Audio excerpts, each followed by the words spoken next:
जी बिस्मिल्लाहिर्रहमानिर्रहीम अस्सलाम वालेकुम नाज़रीन तुसी वेखदे पे यूनाइटेड पाकिस्तान टीवी ते यूनाइटेड पाकिस्तान दी टीवी दी टीम अज फिर जनाब तुहाडे नाल हाज़र ते की हाल चाल है सारे दोस्तों दे जी। उम्मीद करदा खैरूफियत नाल होणगे ते दुआ करदा कि अल्लाह ताला तुहानू इसे तरह ही खुशबाश खुशो-खुरम रखे ते हमेशा इंशाल्लाह करदा रहांगा जी। ते सब तो पहला जनाब गुजारिश करांगा कि वीडियो नू लाइक भी करना है, शेयर भी करना है ते चैनल नू सबसक्राइब कर लो।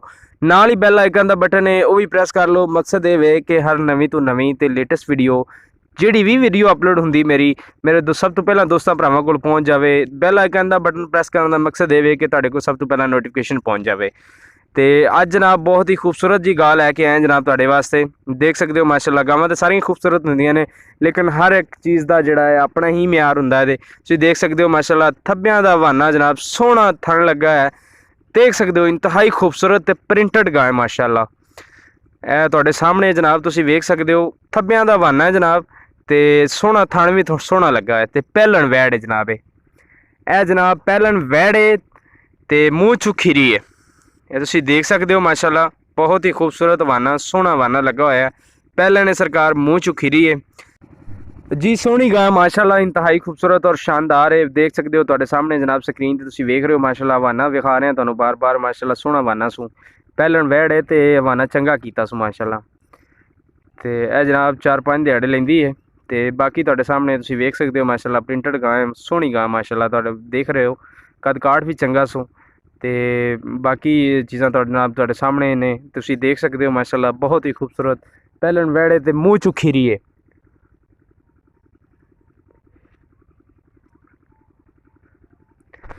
तो तुहानू पता है कि यूनाइटेड पाकिस्तान टीवी की टीम जी है वो वास्ते अच्छी तो अच्छी ही गां लैके आती है।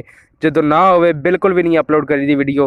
तो बाकी तुसीं वेख सकते हो माशाल्लाह सोहना कद काठ भी सू हाइट भी वड्डे साइज़ की गां है तो आर्डर भी वड्डे लाएगी इंशाल्लाह। बाकी तुसीं वेख रहे हो तुहाडे सामने जनाब स्क्रीन ते वेख रहे हो सी सोहना हवाना भी सू कद काठ भी चंगा सी हवाना एक बार फिर विखा दें तुहानू जनाब ताकि कोई भी किसी किस्म का कोई मसला ना दरपेश आए।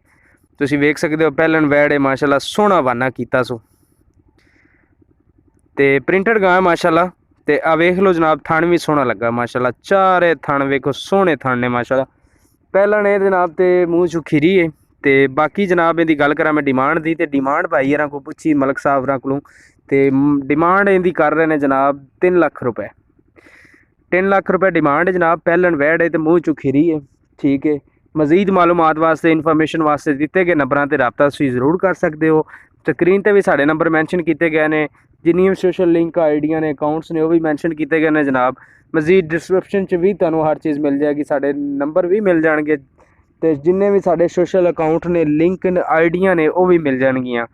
तो जनाब तुसीं वेख सकते हो तो तुहानू अज की वीडियो किद्दां दी लगी है तुसीं प्यारा जिहा कमेंट करके दसना जनाब। तो वीडियो नू लाइक भी करना है शेयर भी करना है ताकि इस तरह ही तुसीं साडी हौसला अफजाई करते रहो तो असीं इंशाल्लाह हर बार तुहाडे वास्ते अच्छी तो अच्छी जिहड़ी गाय है वो लैके हाज़र होंदे रहिए। बाकी जनाब तुहाडे सारियां चीज़ां सामने ने तुसीं देख सकते हो माशाल्लाह इंतहाई खूबसूरत और प्रिंटेड गाय माशाल्लाह। तो वीडियो किद्दां दी लगी जनाब अज दी यह तुसीं प्यारा जिहा कमेंट करके सानू जरूर दसना है। अपनी राय तो इजहार साडे नाल जरूर करना है जनाब। तो मजीद अगर कोई गां पसंद आती तो साडे दिते गए नंबरों पर तुसीं राबता कर सकते हो। तो अगली वीडियो के नाल दो यूनाइटेड पाकिस्तान टीवी की टीम को इजाज़त मिलते हैं नैक्सट वीडियो के नाल। अल्लाह हाफिज़ अल्लाह निगहबान।